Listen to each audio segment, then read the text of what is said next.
Hello everyone. So in our previous video we have completed CSE 2015 of Geography and Environment. Okay, today we are going to continue with our CSE 2016. ठीक है, जितने भी videos हैं चाहे वो geography polity economic जितने भी GS के सब्जेक्ट्स उनके सारी की सारी वीडियोस का जो लिंक है वो मैं डिस्क्रिप्शन में डाल दूंगी। सारी की सारी मैंने एक प्लेलिस्ट में डाल दी, वो आप देख सकते हो वहाँ से। ठीक है, चाहे वो CDS है, चाहे वो CSE है, चाहे वो CAPF है। ठीक है, because as you all know that apart from CSE the papers of your CDS and CAPF are also very very important for your upcoming CSC. ठीक है, चलिए, in which of the following region of India are you most likely to come across a great Indian hornbill? आपको कहाँ पे मिलेगा, वो भी natural habitat में। ठीक है, so sand deserts of north west India, higher Himalayas of Jammu and Kashmir, salt marshes of western Gujarat and western Ghats. यहाँ देखिए, अगर आप सैंड डेजर्ट, सॉल्ट मार्शेस, तो सेम आपका टेम्परेचर मिल रहा है। ठीक है, दूसरा वो बोल रहा है higher Himalayas of Jammu and Kashmir, वहाँ पे भी सूखा सूखा ही है। वेस्टर्न घाट्स में होता है कि अच्छी खासी बारिश होती है, या फिर बाकी की जो टेम्परेचर है उसकी कंडीशन की वजह से आपको हॉर्नबिल यहाँ पे मिलेगा। और साथ में आपको नॉर्थ ईस्टर्न रीजन में भी मिलेगा, क्योंकि वहाँ पे भी क्या रहता है ना, एक बारिश रहती है, कंटिन्यूसली बारिश रहती है, ज़्यादातर बारिश रहती है, इसलिए नॉर्थ ईस्ट में भी मिलता है। और हॉर्नबिल से याद आया, एक हॉर्नबिल फेस्टिवल होता है आपका, है ना। हॉर्नबिल फेस्टिवल होता है, कहाँ होता है? नागालैंड में। नेक्स्ट आपके पास है NGRBA, river basin is the unit of planning and major management. जी हाँ, it spearheads the river conservation efforts at the national level. तो क्या ये नेशनल लेवल पे रिवर कंजर्वेशन के एफर्ट्स डालती है? बिल्कुल सही है। एक बात बता दूं, पहले इसको national Ganga river basin authority ही बनी थी पहले, बाद में इसको रिप्लेस कर दिया गया था, गंगा काउंसिल के द्वारा इसको रिप्लेस कर दिया था। One of the chief minister of state through which the Ganga flows becomes the chairman. जी नहीं, चेयरमैन कौन होता है? चेयरमैन आपके ऑनरेबल प्राइम मिनिस्टर ही रहेंगे। चेयरपर्सन जो रहेंगे वो प्राइम मिनिस्टर ही रहेंगे। बट हाँ, ये जो चीफ मिनिस्टर्स होते हैं ना, जहाँ से गंगा जाती है, वो इसके मेंबर्स होते हैं। ठीक है, वो चेयरपर्सन नहीं होते। सो आंसर आ जाएगा 1 and 2 ओनली। सो मैं आपको दिखा दूँ यहाँ पे, देखिए आपके पास क्या था, national mission for clean Ganga था। अब इसी के अंडर आपकी क्या बनी थी ना, NGRBA बनी थी। ठीक है, अब जो national mission for clean Ganga था उसको क्या किया गया था, सोसाइटी लिस्ट कर दिया गया था under society registration act. Implementation नाम किया, इसको इम्प्लीमेंट कौन कराएगा? तो अथॉरिटी बनाई गई थी NGRBA। ठीक है, जो कौन से प्रोविजंस के अंडर बनी? इन्वायरमेंट एक्ट के अंडर बनी। ठीक है, so that's why it was a statutory body. अब NGRBA को डिसॉल्व कर दिया गया था 2016 में। ओके, और इस मतलब रिप्लेस कर दिया गया था national council for rejuvenation protection and management of river Ganga. किनकी चेयरमैनशिप के अंडर? प्राइम मिनिस्टर की अंडर। मेंबर्स कौन है? जो यूनियन मिनिस्टर्स होते हैं कंसर्न्ड, एंड चीफ मिनिस्टर्स, जहां जहां से गंगा फ्लो करती है। इसी के अंडर एक और चीज बनाई गई थी, that was empower task force बनाई गई थी ऑन रिवर गंगा। किनकी चेयरमैनशिप के अंडर? जो जल शक्ति मिनिस्ट्री के मिनिस्टर होते हैं उनका, जल शक्ति मिनिस्टर है उनका। ठीक है, डन। नेक्स्ट आपके पास आता है, why does government of India promote the use of neem coated urea in agriculture? हम क्यों यूज करते हैं neem coated urea? Neem coated urea इसलिए करते हैं क्योंकि neem coating slow down the rate of dissolution of urea in the soil. मतलब वो सॉइल में उतना जल्दा डिसॉल्व नहीं होता, जिसकी वजह से क्या हो जाता है, डायरेक्ट आपके प्लांट्स को वो चीज मिलती है। ठीक है, so answer is B part. Okay, the next question is which one of the following is और are the tributaries of Brahmaputra? Very very important question. ठीक है, क्योंकि ब्रह्मपुत्र पे आते ही हैं। देखिए, जो ब्रह्मपुत्र है उसका नाम क्या है? तिब्बत और चाइना में, तिब्बत बोलो चाइना बोलो, यालंग सांगपो। अब यालंग सांगपो है, ठीक है, तो वो क्या करती है, एंटर करती है नामचा बरबा से टर्न लेती है और ब्रह्मपुत्र में एंटर करती है। कौन से नाम से एंटर करती है? दिहांग नाम से एंटर करती है। दिहांग बोलो या सियांग बोलो। ठीक है, एंटर की, तो इसके साथ एक और होती है, दैट इज दिबांग और लोहित। क्या होती है? दिबांग और लोहित। इस दिहांग के साथ मिलती आके और आगे चल के असम, मतलब असम में मिलती है ये तीनों, और यहां से इसका नाम क्या पड़ जाता है? Brahmaputra. So that's your Dibang, Lohit, और यहां से आपकी कौन सी आती है? कामेंग आती है। सो तीनों की तीनों ट्रिब्यूटरीज है। नेक्स्ट आपके पास है एजेंडा 21 है। ठीक है, it is a global action plan for sustainable development, बिल्कुल सही है. It is originated in world summit, क्या ये वर्ल्ड समिट में हुआ था? सस्टेनेबल डेवलपमेंट हेल्थ इन जोहानिसबर्ग, जी नहीं. आपको मैं दिखा दूं, दिस इज योर एजेंडा 21, ये रियो डी जेनेरियो में हुआ था. ठीक है, जो रियो समिट हुआ था वहां पे ये आया था. सो 1 is correct, 2 is incorrect, so answer is a part. अच्छा, ये उसने बोला कौन कौन सी टर्म्स जो हैं वो इनका ओरिजिन क्या है. जो नेक्स्ट 1 कंट्रीज थी ये आपकी ओरिजिनेट हुई थी, मतलब जहाँ पे UNFCCC बना था आपका, वहीं पे उसी के अंडर आपके नेक्स्ट 1 कंट्रीज को भी टर्म देखी गई थी. Certified emission reductions and clean development mechanism.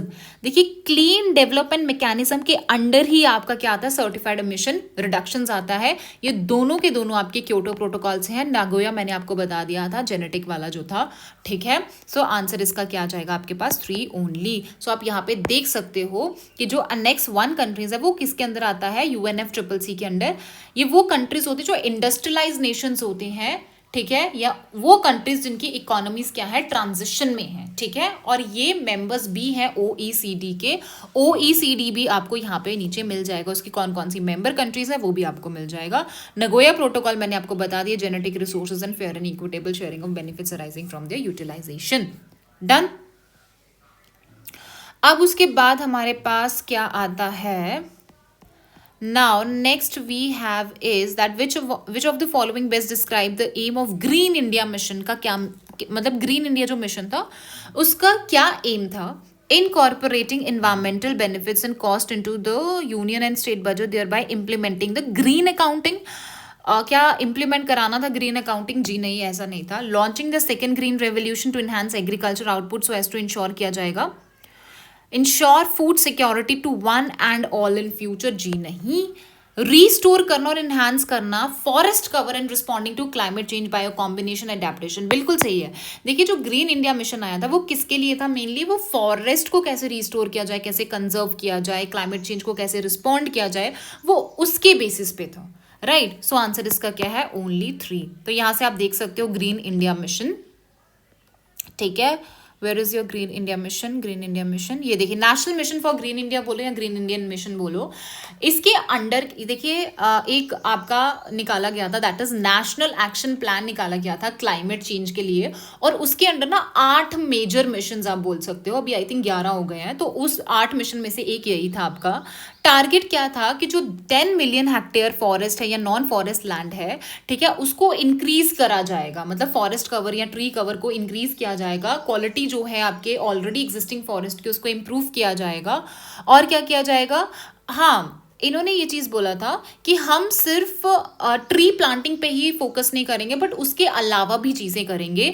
जैसे कि हम मल्टीपल इकोसिस्टम पे वर्क करेंगे, जैसे biodiversity, water, biomass, preserving mangrove wetlands, critical habitat, along with carbon sequestration भी करेंगे हम. ठीक है, सिर्फ प्लांट नहीं करेंगे. बाकी आप देख सकते हो कि ये नेशनल एक्शन प्लान के अंडर ही आता है. तो नेशनल एक्शन प्लान क्या था आपका? इट वॉज लॉन्च इन 2008 में ये लॉन्च किया गया था. ठीक है, 8 नेशनल मिशन से. कौन कौन से नेशनल मिशन थे? एक आपका सोलर एनर्जी पे था, फिर उसके बाद इनहांस एनर्जी एफिशिएंसी पे था, सस्टेनेबल हैबिटेट पे था, वाटर मिशन था, sustaining Himalayan ecosystem, green India mission जो भी हमने देखा, सस्टेनेबल एग्रीकल्चर था, national mission for strategic knowledge for climate change. ठीक है, and this is also aligned with जो भी हमारी कमिटमेंट्स है UNFCCC में, उसके साथ भी ये अलाइन करता है. फाइन, चलिए अब आता है अपने पास क्वेश्चन. क्वेश्चन क्या है? In which of the following region are the shale gas. तो आपको शेल गैस कहाँ पे मिलती है? तो शेल गैस आपको कैम्बे बेसिन में भी मिलेगी, कावेरी में भी मिलेगी, कृष्ण गोदावरी में भी मिलेगी. So this in this question all are correct. Next we have is what is the unique about Khadai camels, a breed found in India. तो खड़ाई कैमल का क्या था? It is capable of swimming up to बोला है positive, up to 3 kilometre ये कर सकता है, सही है. It survives by grazing on mangroves, जी हाँ बिल्कुल सही है. It lives in the wild and cannot be domesticated. देखिए, जब भी बात आती है डोमेस्टिकेट आप कुछ भी कर सकते हो. यहाँ पे लोगों ने शेर पाले हुए हैं, ठीक है, तो मतलब बोलना कि that it can't be domesticated तो बहुत एक्सट्रीम चला जाएगा. सो आंसर क्या जाएगा आपके पास? 1 and 2, but it can be domesticated. Next is recently scientist, तो ये उस टाइम की न्यूज़ पे है कि एक स्पीशीज फाउंड की गई थी बनाना प्लांट की जो कि 11 मीटर लंबी थी, ठीक है। तो वो कहाँ से थी, देखिए अंडमान आइलैंड्स से थी। मैकाल हिल्स कहाँ पे है, जो आपका अमरकंटक प्लेटियो वहाँ पे आपको मैकाल हिल्स मिलती है, जहाँ से आपकी नर्मदा ओरिजिनेट होती है, that is Maikal hills. Tropical rain forest of north east हो सकते हैं, एनिमल लाइफ फॉरेस्ट। अब इसमें ऑड वन आउट आप यूज कर सकते थे कि सारे के सारे आपको मेन लैंड पे मिल रहे हैं, बट अंडमान आइलैंड्स क्या है, एक आइलैंड है अलग से। सो आंसर आ जाएगा ए पार्ट। और वैसे भी अंडमान निकोबार, लक्षद्वीप वगैरह बहुत इंपॉर्टेंट रहे हैं, ठीक है, from UPSC point of view. Next आपके पास है with reference to initiative for nutritional security through intensive millet promotion, which of the following are correct. This initiative aimed to demonstrate the improved production and post-harvest technology and to demonstrate value addition technique in an integrated manner with cluster approach. Poor, small, marginal and tribal farmers have larger stake in the scheme. And important objective of scheme is to encourage farmers of commercial crop to shift. देखिए ये गलत होगा, उसने बोला farmers को encourage करोगे कि अपना कमर्शियल क्रॉप को तुम छोड़ दो और तुम मिलेट पे शिफ्ट हो जाओ। मतलब ये कुछ सेंस बनता है क्या?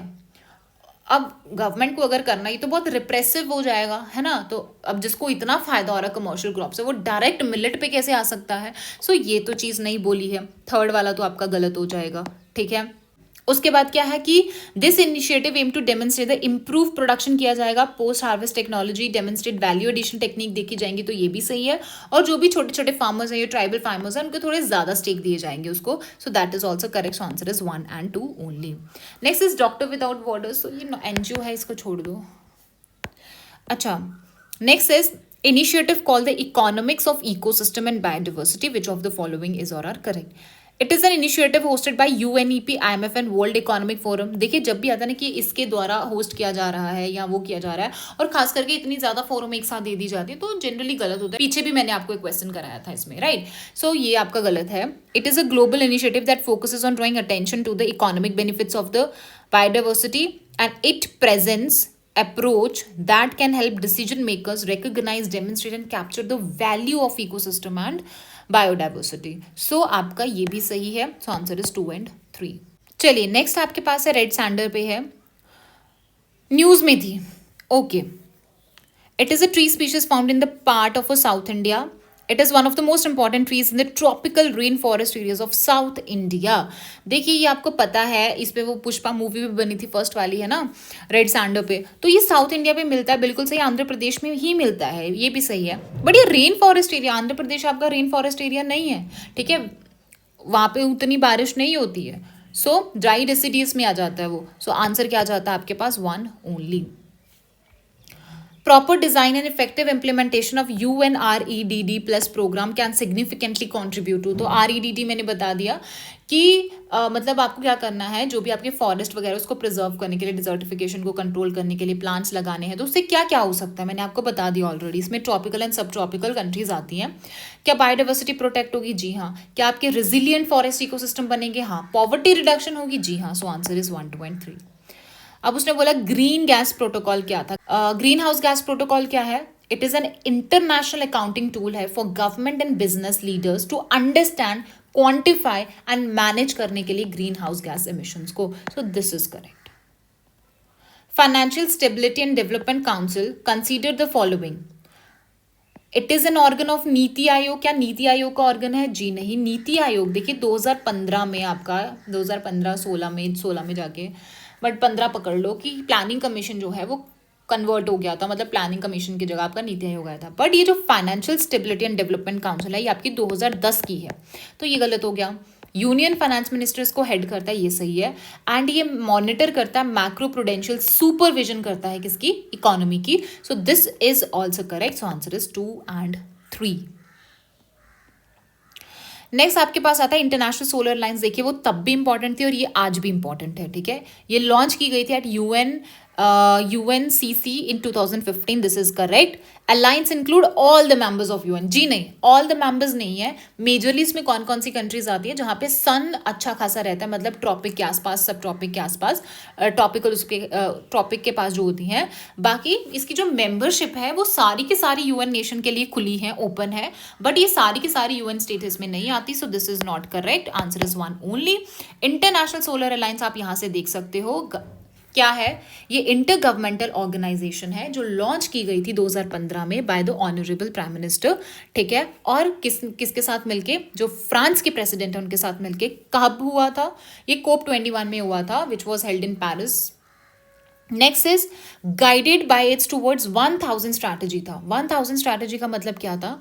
उन्होंने बोला था कि हम क्या करेंगे, 1000 बिलियन का इन्वेस्टमेंट मोबिलाइज करेंगे सोलर एनर्जी में। कब तक करेंगे? 2030 आते आते, ठीक है। फिर हम क्या करेंगे, 1000 मिलियन पीपल को क्या करेंगे, एनर्जी एक्सेस देंगे, ठीक है। कैसे देंगे? क्लीन एनर्जी सोल्यूशन से। नेक्स्ट उसने बोला कि हम अपनी खुद की 1000 गीगावाट की सोलर एनर्जी कैपेसिटी को इंस्टॉल करेंगे। ओके, नेक्स्ट इज मिटिगेट करेंगे global solar mission to the tune of 100 million tons of CO2 every year. Mitigate करेंगे हम CO2 को 100 million, sorry 1000 million. So that was a 1000 strategy, towards 1000 strategy था। Basic motive आप देख सकते हो, headquarter हमारे यहाँ पे या गुरुग्राम में इसका सेक्रेटरेट है। मोर देन 110 कंट्रीज ने इसको क्या किया है, ज्वाइन किया है, जिसमें से 90 कंट्रीज ने रैटिफिकेशन के लिए जितने भी डॉक्यूमेंट्स वगैरह वो भी सबमिट कर दिए हैं, ठीक है। सारे के सारे मेंबर्स जो हैं UN के वो एलिजिबल हैं, ठीक है। और एक और चीज़ है वेरी वेरी इंपॉर्टेंट, जो UN जनरल असेंबली है उसको ऑब्जर्वर स्टेटस दिया गया है ISA में। हेड कौन करता है? डायरेक्टर जनरल करता है, ठीक है, जिसका 4 साल का टर्म होता है और वो फिर से री इलेक्ट हो सकता है। These are the 4 priority areas of international solar alliance, right. Assembly जो होती है, इसमें एक असेंबली होती है जो एपेक्स डिसीजन मेकिंग बॉडी होती है, और इसी असेंबली में क्या होते हैं, आपके हर एक मेंबर कंट्री से रिप्रेजेंटेटिव होगा। फंक्शन आप देख सकते हो कि DG को जब अपॉइंट करना है, डायरेक्टर जनरल को, ठीक है, ऑब्जेक्टिव देखने, फंक्शनिंग देखने हैं, बजट को अप्रूव करना है, वगैरह वगैरह। और ये इसके अंडर क्या आते हैं जो इंपॉर्टेंट प्रोजेक्ट है, that is one sun one world one grid, solar technology application resource centre initiative है, ठीक है। और साथ में Indian technical and economic cooperation scheme है, जिसमें ट्रेनिंग प्रोवाइड की जाती है, वो भी 21 दिन की ट्रेनिंग प्रोवाइड की जाती है, ठीक है, डन। और जितना भी कॉस्ट है वो सारा गवर्नमेंट बेयर करेगी। Next is European stability mechanism. तो स्टेबिलिटी कैसे प्रोवाइड करोगे? ऑब्वियसली यूरोप है तो यूरोपियन यूनियन क्या करती है, फाइनेंशियल असिस्टेंस देती है यूरोजोन कंट्रीज को। Which of the following is और आर एडवांटेजेस या फिर advantage of practising drip irrigation से क्या होगा? क्या वीड रिडक्शन होगा? जी हाँ। क्या रिडक्शन इन सॉइल सैलिनिटी होगा या सॉइल इरोजन? देखिए सॉइल इरोजन भी रिड्यूस होगा बट सॉइल सैलिनिटी नहीं होगा रिडक्शन, क्योंकि सॉइल सैलिनिटी कब रिड्यूस होगा, अगर आपने वाटर लॉगिंग कर दिया, पानी बहुत ज़्यादा, तो उससे क्या हो जाता है, लीचिंग हो जाता है, ठीक है। बट ड्रिप इरीगेशन से बहुत कम कम कम कम पानी दिया जाता है, ठीक है। सो आंसर आपका क्या जाएगा, 1 and 3 ओनली। डिजी लॉकर ये सबको पता ही है, बट ये साइंस एंड टेक में भी आप कर सकते हो। It is a digital locker system offered by the government of India. जी हाँ, it allow you to access your documents, आप कर सकते हो, ये तो सबको पता है आंसर। ये रीसेंट वाला कि लिंक किया गया था, रिवर्स वर अंडरटेकन, तो ये उस टाइम पे गोदावरी एंड कृष्णा थे। अभी तो काफ़ी लिंकिंग रिवर चल रहा है कि इन बेतवा लिंक है आपका, है ना, plan. Next is sustainable development goal were first propose in 1972 by a global think tank called club of Rome. क्या तब किया गया था सस्टेनेबल डेवलपमेंट का? सस्टेनेबल डेवलपमेंट जो गोल्स हैं have to be achieve by 2030, ये आपका सही है, but this is not correct. यहाँ पे अगर मैं आपको बता दूं,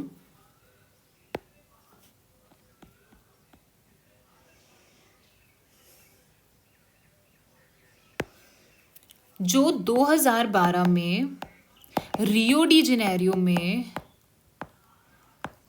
कॉन्फ्रेंस हुई थी, UN कॉन्फ्रेंस हुई थी, वहां पे ये चीज डिसाइड की गई थी, ना कि क्लब ऑफ रोम में। सो आंसर आपका क्या जाता है, B part. Recently, for the first time in our country, which of the following state has declared a particular butterfly as state butterfly? उस टाइम में 2016 में क्या हुआ था कि पहली बार एक स्टेट थी जिसने क्या किया था, कोई एक पर्टिकुलर बटरफ्लाई को अपना स्टेट बटरफ्लाई बोला था, तो दैट वाज महाराष्ट्र था, ठीक है। क्या नाम था उसका? ब्लू मरमॉन था शायद, मेरमॉन। अब ये तो ठीक है उस टाइम का, बट अभी के लिए क्या इंपॉर्टेंट है कि कितनी स्टेट्स है जिन्होंने स्टेट बटरफ्लाई मतलब डिक्लेयर किया हुआ कि ये बटरफ्लाई स्टेट बटरफ्लाई है। तो अभी तक अगर आप देखोगे देयर आर 7 स्टेट्स हैं, ठीक है। वो 7 स्टेट कौन कौन सी है मैं आपको यहाँ पे दिखा देती हूँ। महाराष्ट्र का ब्लू मॉर्मॉन है, उत्तराखंड की कॉमन पीकॉक है, कर्नाटका की सर्दर्न बर्ड विंग है, केरला की मालाबार बैंडेड पीकॉक है, तमिलनाडु की तमिल योमेन है, अरुणाचल की बहुत important that is Kesari Hind, and Goa की मालाबार ट्री निम्फ। ओके, चलिए In the cities of our country, which among the following atmospheric gases are normally considered in calculating the value of air quality index? तो air quality index check करने के लिए हमारे पास कौन कौन सी gases होती हैं? देखिए, पर्टिकुलेट मैटर जो 10 है, 2.5 है, ओजोन है आपके पास, नाइट्रोजन डाइऑक्साइड है, सल्फर डाइऑक्साइड है आपके पास, लेड है आपके पास, ठीक है, और क्या रह गया? कार्बन डाइऑक्साइड नहीं है, मीथेन नहीं है आपके पास, ठीक है, कार्बन मोनोऑक्साइड भी है आपके पास। सो आंसर आ जाएगा 2, 3 and 4। Okay. Recently which of the following state has explore the possibility of constructing an artificial island port to be connected by sea? उस टाइम पे था, न्यूज़ में था, तो नॉट सो इम्पॉर्टेंट। जो अभी के न्यूज़ में है वो ज़्यादा इंपॉर्टेंट है। With reference to agreement at the UNFCCC meeting in Paris in 2015, which of the following statement is or are correct? Agreement was signed by all the member state of the UN and it will go into. जब all the member आता है ना तो वहाँ पे थोड़ा सा देखो, ठीक है, all the members were not correct. उसने बोला है the agreement aim to limit the greenhouse gas emission so the rise in average global temperature by the end of century does not exceed 2 degree और even 1.5 degree above pre industrial level. तो ये तो आप सब पढ़ते हो, Paris agreement का ये तो सबसे मेन जो था आपका गोल था, ये तो सही है। उसने बोला डेवलप्ड कंट्रीज ने एक्नॉलेज किया है their historical responsibility in global warming and committed to donate 1000 billion a year from 2020 to help developing countries. अभी तक भी फंड नहीं दे पा रहे हैं ये। कोप 28 में ये चीज़ बोला गया था कि लाइक $100 बिलियन देना है, बट अभी जो कोप 29 हुआ है उसमें इस फंड को बढ़ा के 300 बिलियन कर दिया है। बट प्रॉब्लम क्या है कि वो अभी तक भी ये मतलब एक्नॉलेज नहीं करते कि हमारी रिस्पॉन्सिबिलिटी है, तो तब तो क्या ही रिस्पॉन्सिबिलिटी एक्नॉलेज करेंगे वो, ठीक है। So answer is 2 only. Done. Fund तो अभी तक भी नहीं दिया जा रहा। Okay. So as we have completed 2015 and 2016, so let's move to 2017 now. So the first question is, due to some reasons, if there is a huge fall in the population of species of butterflies, what could be the its likely consequence या फिर consequences, right? तो उसने बोला अगर huge fall होता है butterfly की population में तो क्या हो जाएगा? Pollination of some plants could be adversely affected. क्या कुछ प्लांट्स का पॉलिनेशन इफेक्ट होगा? जी हाँ होगा। और सम है, मैंने क्या बोला, सम पॉजिटिव स्टेटमेंट, ठीक है। There could be a drastic increase in the fungal infection of some cultivated plant. अब आप बोलोगे कि यहाँ पे भी सम है पॉजिटिव, बट यहाँ पे एक ये देख रहे हो ड्रास्टिक इंक्रीज हो जाना। अब देखिए, अब आप बोल रहे हो, यहाँ पे मैं आपको 2 चीज़ें बताने वाली हूँ। जैसे मैं आपको बोलती हूँ सम वाली जो स्टेटमेंट होती है पॉजिटिव होती है, बट किस केस में वो नेगेटिव भी हो सकती है, वो किस केस में नेगेटिव हो सकती है अगर इस टाइप के ड्रास्टिक जैसे कीवर्ड्स उसमें आते हैं, ठीक है, तो चांसेस है कि वो क्या हो सकती है, गलत हो सकती है स्टेटमेंट, ठीक है। So there could be a drastic, एकदम से कैसे इंक्रीज हो जाएगा यार फंगल इन्फेक्शन बटरफ्लाइज के वो करने से, ये थोड़ा कॉमन सेंस भी तो है। It could lead to a fall in the population of some species of wasp. अब ये जनरल स्टेटमेंट है कि कुड लीड टू, राइट, कि कुछ species of wasp spider birds है वो फॉल हो सकता है यार, होने को तो कुछ भी हो सकता है, बट ड्रास्टिक इंक्रीज बोलना ये थोड़ा एक्सट्रीम है। सो आंसर आ जाएगा 1 and 3 ओनली। अब वो बोल रहा है that it is possible to produce algae based biofuels, but what is और are the likely limitations of developing countries in promoting this industries? क्यों एल्गी बेस्ड बायोफ्यूल्स नहीं बन पा रहे हैं? Production of algae based biofuel is possible in seas only and not on continents. ऐसा algae आपको sea में मिलेगी क्या? और कहीं नहीं मिलती क्या एल्गी? कॉन्टिनेंट्स में नहीं बन सकती क्या? ऑब्वियसली बन सकती है। So this is not correct. Setting up and engineering the algae-based biofuel production require high level of expertise, technology until the construction is completed.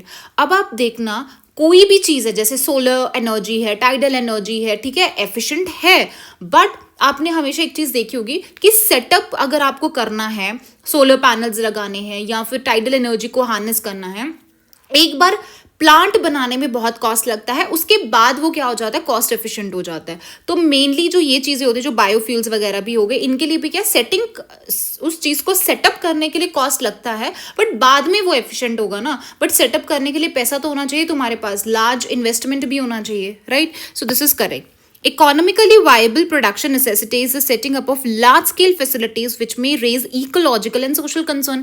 क्या ecological या social concerns हो सकते हैं? बिल्कुल हो सकते हैं यार, ठीक है। Algae is also part of your ecology, right. So कर सकता है impact, so answer is 1 and 2 आपका गलत हो जाएगा। सॉरी, 2 इज करेक्ट, क्या गलत था आपका, 1 इनकरेक्ट था, सो आंसर इज 2 एंड 3 ओनली, ठीक है। अब उसने बोला नेशनल न्यूट्रिशन मिशन, अब ये आपका 2018 में आया था, जिसको आप पोषण अभियान भी बोलते हो। To create awareness relating to malnutrition among pregnant women and lactating mother, बिल्कुल सही है। क्या एनीमिया जो होता है बच्चों में या फिर एडल्ट्स गर्ल्स में, क्या उसके लिए था, बिल्कुल था, न्यूट्रिशन से रिलेटेड है ना। Promote the consumption of millets, coarse cereals and unpolished rice, जी नहीं, ये इस पे वर्क नहीं करता। ना ही ये कंजप्शन ऑफ पोल्ट्री एग्स पे वो करता है। ये देखते हैं कि स्टंटिंग कितनी है, वेस्टिंग कितनी है। इसमें नेशनल फैमिली हेल्थ सर्वे जो है उसको यूज़ किया जाता है ये सब चीज़ें मेजर करने के लिए। तो you can see national nutrition mission है, इसको पोषण अभियान भी बोलते हो आप, ठीक है। क्या इम्प्रूव करने के लिए कि 0 से जो 6 साल के बच्चे हैं उनमें जो न्यूट्रिशनल स्टेटस है उसको अच्छा किया जाएगा। एडोलेसेंट गर्ल्स जो है उनमें, pregnant women, lactating mother in time bound manner to achieve reduction in stunting और वेस्टिंग को रिड्यूस किया जाएगा। इवन जो तुम्हारा एनीमिया है उसको भी कम किया जाएगा। फ्लैगशिप इनिशिएटिव है किसका, ministry of women and child development, this is important fact. Objectives क्या है इसके, aims to reduce stunting, under nutrition, anaemia जो मैंने बता दिया, and reduce low birth weight, ठीक है। आप देखते हो ना कि जब बर्थ होता है तो तब भी बच्चे का वेट उतना नहीं होता, तो उसको भी क्या करना है आपको, रिड्यूस करना लो बर्थ को 2%, 2%, 3% पर एनम रिस्पेक्टिवली। पिलर्स क्या क्या है, 4 पिलर्स पे काम करता है ये, ठीक है। कौन कौन सा, एक तो क्वालिटी सर्विस प्रोवाइड की जाएगी, ठीक है, हेल्थ सर्विसेज वगैरह को स्ट्रेंथन किया जाएगा। चाइल्ड 1000 डे, चाइल्ड के जो पहले 1000 दिन होते हैं उस पर ज़्यादा फोकस किया जाएगा।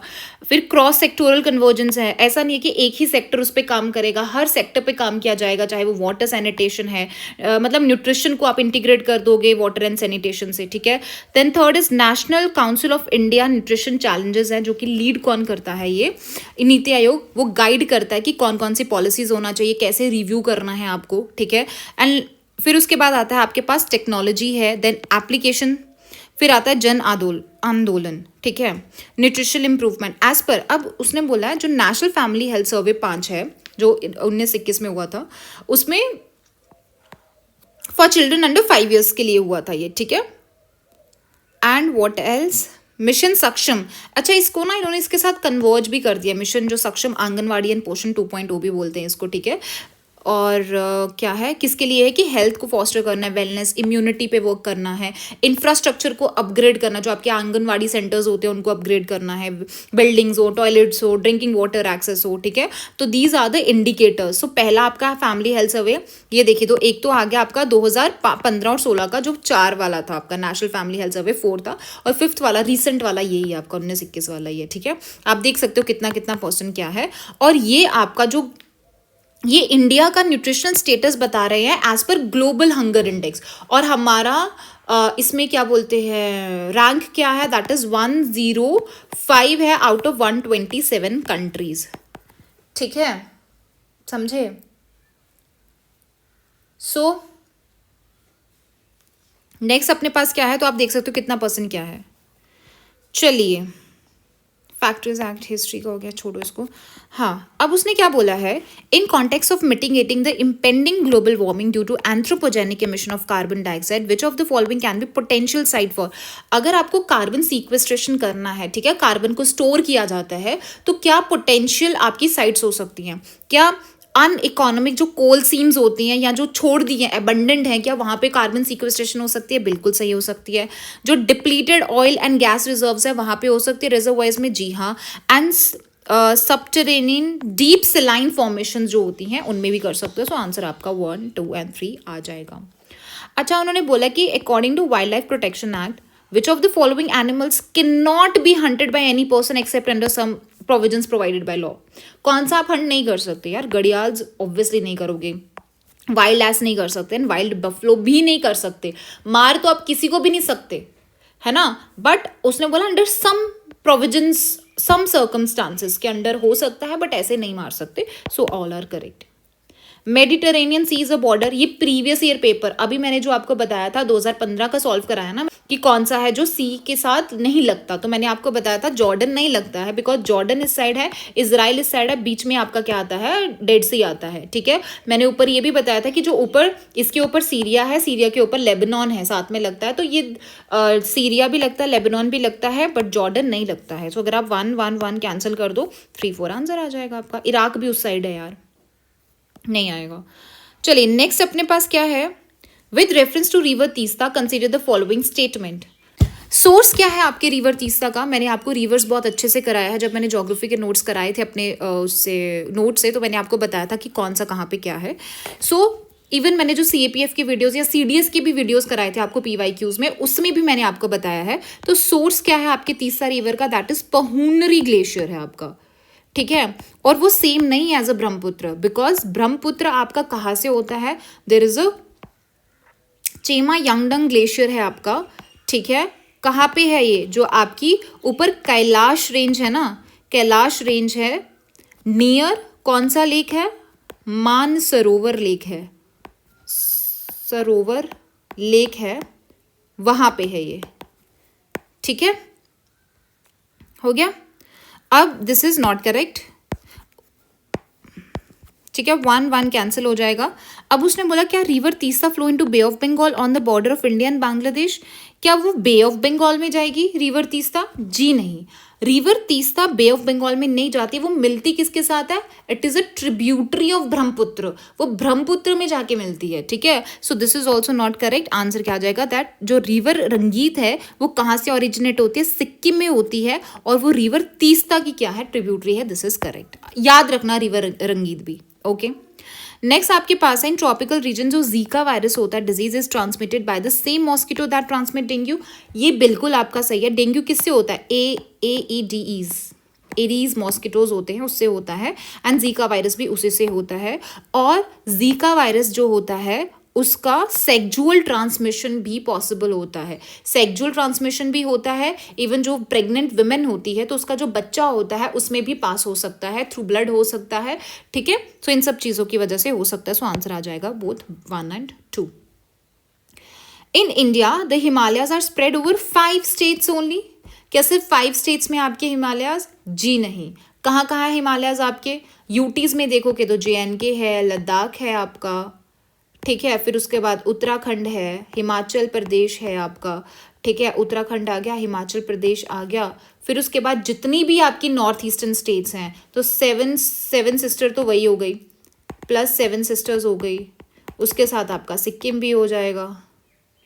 ठीक है, सो कितने हो गए? 7 8 9 10 11 12। I think there are 13 states. Which one is left?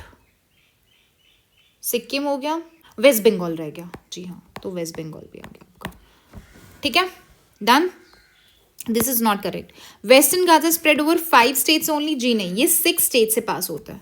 ठीक है, next Pulicat lake spread over 2 states. जी हाँ, ये सही है। वो कौन कौन सी 2 लेक स्टेट्स है? तमिलनाडु एंड आंध्र प्रदेश है।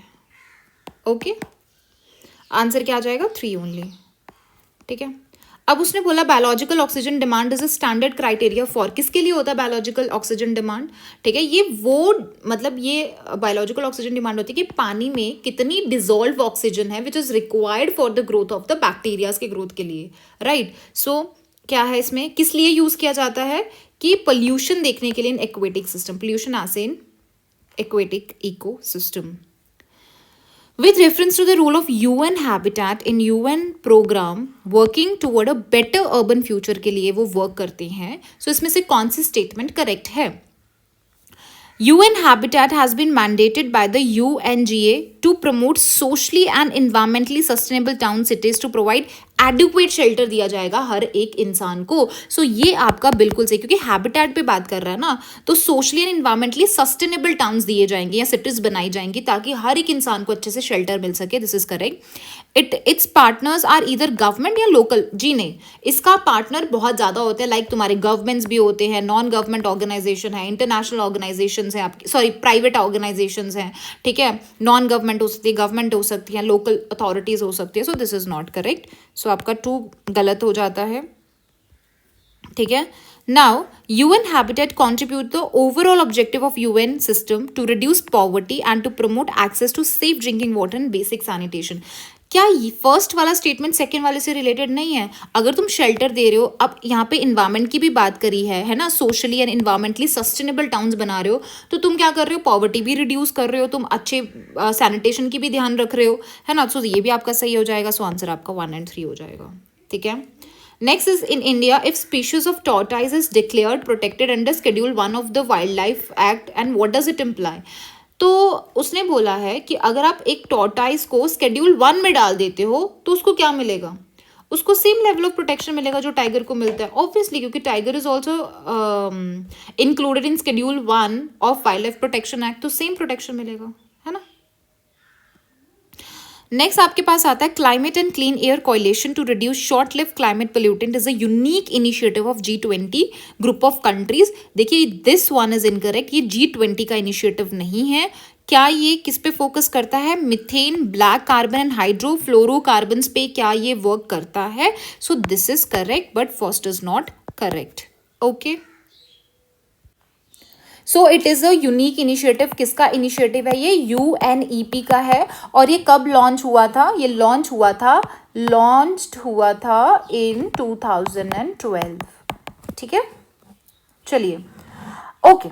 अब उसने बोला है that with reference to Indian Ocean dipole जो होता है, with reference to Indian Ocean dipole sometime mention in news while forecasting Indian monsoon, which of the following statement is और are correct? Now what is Indian Ocean dipole movement? देखिए, ये difference होता है जो आपका सी सरफेस टेम्परेचर होता है ना, कि आपका for example you have a western Indian ocean and eastern Indian ocean, not Pacific ocean. तो ये जो डायपोल मूवमेंट है वो किससे रिलेटेड है? जब उसने बोल ही दिया कि इंडियन ओशन डायपोल है, तो इसका मतलब क्या होता है कि क्या डिफरेंस है सरफेस टेम्परेचर का, क्या डिफरेंस है सी सरफेस टेम्परेचर का, क्या डिफरेंस है बिटवीन जो western Indian ocean and tropical eastern Indian ocean. So this is incorrect. और क्या IOD phenomena can influence El Nino impact on the monsoon? क्या ये उसको इम्पैक्ट कर सकता है? बिल्कुल कर सकता है। सो इसका आंसर क्या हो जाएगा आपके पास? 2 ओनली। अब देखिए होता क्या है ना, डायपोल में क्या होता है ना, आपका एक पॉजिटिव चार्ज होता है, एक नेगेटिव, ठीक है। अब पॉजिटिव कब होगा? देखिए पॉजिटिव अगर मैं बोलूँ कि इंडियन ओशन डायपोल जो है IOD है जो वो पॉजिटिव है, इसका क्या मतलब है? इसका मतलब ये है कि आपका मतलब जैसे नॉर्मल पानी का टेम्परेचर एक रहता है, अगर नॉर्मल पानी के टेम्परेचर से वो थोड़ा ज़्यादा ठंडा है, कहाँ पे ठंडा है? ईस्टर्न इंडियन ओशन में। जो ईस्टर्न इंडियन ओशन है आपका, अगर वहाँ पे नॉर्मल से पानी ठंडा है तो वो पॉजिटिव हो जाएगा, ठीक है। और नेगेटिव कब हो जाएगा? अगर इंडियन ओशन डायपोल जो है वो नेगेटिव तब होगा अगर आपका जो ईस्टर्न इंडियन ओशन क्या होगा, नॉर्मल से वार्मर होगा, ठीक है ना। इसमें पॉजिटिव वाले में क्या होता है, ईस्टर्न इंडियन ओशन कूलर होता है देन नॉर्मल, बट नेगेटिव में क्या होता है, वार्मर होता है देन नॉर्मल, ठीक है। ओके चलो मैं आपको ना डायग्राम से बताती हूँ, ठीक है। ये देखिए, ये आपके पास पॉजिटिव फेस है, ये आपके पास नेगेटिव फेस है। अब पॉजिटिव में मैंने क्या बोला था, नाउ दिस इज योर, ये कौन सा पार्ट है आपका, कूलर देन नॉर्मल। कौन सा पार्ट बोला था मैंने आपको कि इंडियन ओशन का, ये देखो यहाँ पे मैंने बताया कि अगर इंडियन ओशन का जो ईस्टर्न पार्ट है ना, अगर वो कूलर देन नॉर्मल है, ये आपका ईस्टर्न है, तो यहाँ पे पहले तो थोड़ा गर्म रहता था बट अभी यहाँ पे ठंडा है, ठीक है। और यहाँ पे क्या है, वार्मर देन नॉर्मल है, तो ये आ जाएगा आपका पॉजिटिव। अब नेगेटिव में क्या होता है ना, जो वेस्टर्न पार्ट है आपका वो गर्म है और ये ठंडा है, समझ आ गया। अब उसने बोला क्या ये इंपैक्ट करता है या एल नीनो जैसा कुछ है इसमें? जी हाँ, ये जो पॉजिटिव होता है ना, ये सिमिलर आपके एल नीनो से। कैसे? क्योंकि एल नीनो में भी क्या होता है, जो आपका यहाँ पे जो इंडियन ओशन में यहाँ पे मैडागास्कर के पास यहाँ पे अगर तो गर्म होता है, यहाँ पे अगर गर्म पानी यहाँ पे आ रहा है, गर्म पानी यहाँ पे आ रहा है, इसका मतलब यहाँ पे ऑलरेडी तिब्बत पे भी तो गर्म बनता है, तो इसका मतलब यहाँ पे उतना स्ट्रेंथ से यहाँ पे हवाएं जा ही नहीं पाएंगी, क्योंकि यहाँ पे भी लो प्रेशर बन रहा है, यहाँ पे भी लो प्रेशर बन रहा है। हाँ, बट अगर यहाँ पे ठंडा बन रहा है, इसका मतलब पहले भी नॉर्मल कंडीशन में भी ठंडा ही रहता है, बट अब इंडियन ओशन डायपोल जो नेगेटिव फेस की वजह से यहाँ पे और ठंडा हो गया। जब ठंडा हो गया इसकी वजह से क्या हो जाएगा, अट्रैक्शन बहुत ज़्यादा होना स्टार्ट हो जाएगा यहाँ पे, ठीक है। तो समझ आ रहा है कि कहाँ कहाँ बारिश हो सकती है। सो अगर ये गर्म हो जाएगा तो यहाँ पे आप देख रहे हो, तो ये वाले एरिया पे क्या हो जाएगा, क्यों यहाँ पे जो पानी है अगर वो गर्म हो रहा है तो क्या हो रहेगा, इवेपोरेट होगा, क्लाउड्स बनाएगा तो बारिश करेगा, ठीक है ना। जैसे पेरूवियन करंट पे होता है, ऐसे तो वहां पे बारिश नहीं होती, बट अगर एल नीनो होता है तो पेरूवियन कोस्ट के पास के पानी जो होता है वो थोड़ा गर्म हो जाता है, सी सर्फेस टेम्परेचर, जिसकी वजह से वो इवेपोरेट होता है, वहां पे क्लाउड्स बनाता है और वहां पे बारिश करता है। ठीक है, वेस्टर्न कोस्ट ऑफ पेरूवियन। समझ आ गया? आई जस्ट होप ये क्लियर होगा आपको। इफ यू वॉन्ट टू सी घड़ियाल in their natural habitat which one of the following, तो घड़ियाल आपको मिलते कहाँ पे हैं? सो वो आपको मिलेंगे जो चांबल रिवर है वहां पे मिलेंगे। ठीक है, next is which of the following practices can help water conservation in agriculture. Zero tillage करोगे लैंड का तो क्या कंजर्व कर पाओगे आप पानी? जी हाँ। या फिर रिड्यूस करोगे। Allowing crop residue to remain in the field, जी हाँ, अगर आप रेजिड्यू वहीं पे रहने दोगे तो उससे भी क्या हो सकता है, वाटर कंजर्वेशन कर सकते हो कि जितना ज़रूरत है पानी उतना रह जाएगा फील्ड्स में। ठीक है, उतना ज़्यादा वेस्ट नहीं होगा। देखिए करेक्ट तो ये भी होना चाहिए था टेक्निकली कि अगर आप जिप्सम अप्लाई करते हो तो भी वाटर कंजर्वेशन होता है, बट यूपीएससी ने इसका आंसर 1 और 3 लिया, सो हम वही कंसीडर करके चलेंगे। ठीक है, अब आता है सॉइल हेल्थ कार्ड स्कीम। देखिए सॉइल हेल्थ कार्ड स्कीम मैंने यहाँ पे बहुत अच्छे से लिख दिया है, आप देख सकते हो यहाँ पे कहाँ गया सॉइल हेल्थ कार्ड स्कीम। सो देखिए आपके पास सॉइल हेल्थ कार्ड स्कीम ये क्यों इंपॉर्टेंट हो जाता है, क्योंकि इसी साल 2025 में इसको 10 साल पूरे हुए हैं। ठीक है, और ये 2015 में लॉन्च की गई थी सूरतगढ़ राजस्थान में। क्या हेल्प करती है ये? सॉइल हेल्थ को इंप्रूव करती है और टैकलिंग सॉइल डिग्रेडेशन।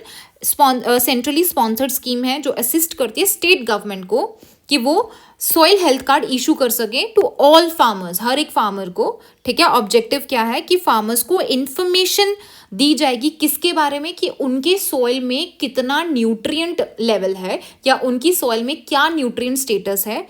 ठीक है, ताकि उनको पता चल जाए उनको क्या क्या चीज़ें देनी है उनकी सॉइल को। सॉइल सैंपल्स साल में 2 बार लिए जाते हैं। कौन कौन से कंटेंट्स देखे जाते हैं? देखिए सॉइल का स्टेटस ना 12 पैरामीटर्स पे देखा जाता है, कि पहले तो उसके उसमें देखा जाता है कि उसमें मैक्रो न्यूट्रिएंट्स कौन से हैं, फिर माइक्रो देखते हैं। मैक्रो में इस पे क्वेश्चन आता है कि कौन कौन से मैक्रो न्यूट्रिएंट्स होते हैं और कौन से माइक्रो न्यूट्रिएंट्स होते हैं। ठीक है, बाकी की सॉइल प्रॉपर्टीज देखी जाती है कि वो एसिडिक है, बेसिक है। ठीक है, कंडक्टिविटी क्या, ऑर्गेनिक कार्बन कितना है, कौन कौन से इनिशिएटिव्स लिए हैं वो आप देख सकते हो। बेनिफिट्स क्या क्या है कि यील्ड इंप्रूव हुआ है, फर्टिलाइजर का जो यूज़ है वो कम हुआ है, पेस्ट का भी रिडक्शन हुआ है ना, तो आप देख सकते हो कितना कितना हुआ है। चलिए नेक्स्ट आपके पास है, इसका क्या है, expanding the cultivable area under irrigation, enabling the bank to assess the quantum of loans to be granted and checking the over use of. तो इसमें क्या है, अभी मैंने आपको बताया, सिर्फ इसका 3 ओनली आंसर हो जाएगा। ठीक है, बाकी गलत है। इसने बोला इसमें से कौन सा जो अनवांटेड या फिर कंट्रोवर्शियल केमिकल्स है जो आपके पाए जाते हैं। ठीक है, क्या लिपस्टिक में लेड पाया जाता है? जी हाँ। क्या सॉफ्ट ड्रिंक्स में ब्रोमिनेटेड वेजिटेबल ऑयल्स होता है? बिल्कुल सही। एंड चाइनीज में ग्लूटन ना हो तो फिर क्या ही चाइनीज है ना, सो ग्लूटामेट तो होता ही है। So answer is 1 2 3। Okay, next आपके पास है, recently there was a proposal to translocate. देखिए ये लाइंस की बात की है, अभी चीतास भी ट्रांसलोकेट किए गए हैं, तो यू शुड नो कहाँ से कहाँ कौन से उसमें किए गए हैं। ठीक है, इसका answer was Kuno Palpur, not so important.